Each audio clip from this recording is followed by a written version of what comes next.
шӯрои уламои тоҷикистон дар баёнияе ки имрӯз 16 декабр нашр кардааст дар бораи асосгузори сулҳу ваҳдати миллӣ пешвои миллат ҷонибдорӣ карда онро мутобиқ ба шароити ислом ва анъанаҳои миллӣ хондааст. Дар ин баёнияи шӯрои уламо омадааст ки хидматҳои раисҷумҳури тоҷикистон дар назди мардум аз хидматҳои бузургоне мисли Анӯшервон, Бузургмер, Низомулмулк, Исмоили Сомонӣ, Баламӣ ва даҳои дигароне ки таърих васвасашон кардааст камтар нест. шӯрои уламо аз ҳамаи имом-хатибони масоҷид ва мусалмонони кишвар даъват кардааст ки ин қонунро чун санади волои ҳуқуқӣ ва фарогирандаи беҳтарин суннатҳои маънавии миллати кӯҳанбунёди тоҷик бипазиранд ва дар фаҳмонда додани муҳтавои он ба мардуми кишвар самт дошта бошанд.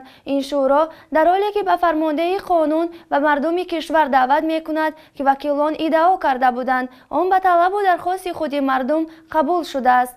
уламои расмии тоҷикистон адолатро муҳимтарин ва бузургтарин сифати раҳбар хонданд ки шариати ислом ба он аз ҳама бештар арҷ мегузорад ва ҳадисеро зикр кардааст ки расули худо фармудаанд: одилон дар назди худованд дар минбарҳое аз нур қарор доранд, онон ки дар ҳукмашон хонаводаҳояшон ва роҳбарие ки ба онҳо дода шудааст адолатро риоя мекунанд.